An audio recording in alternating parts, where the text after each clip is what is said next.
şöyle acayip toyluğun şöyle uğdan önüne yani tağilim yanında şunu atacağına öğrenen onu toytukcan onu yaşamı baktı olsun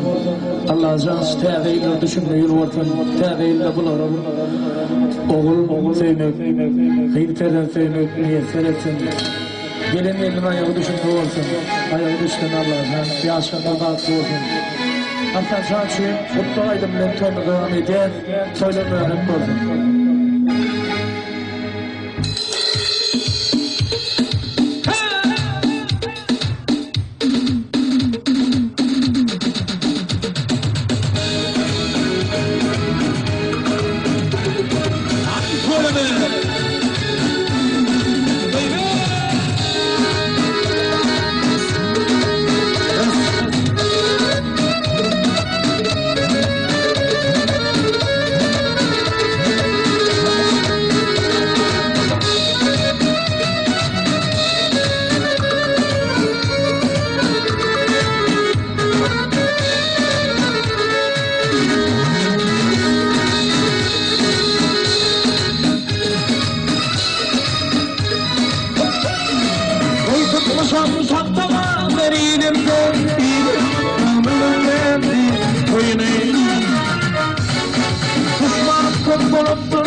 Şu an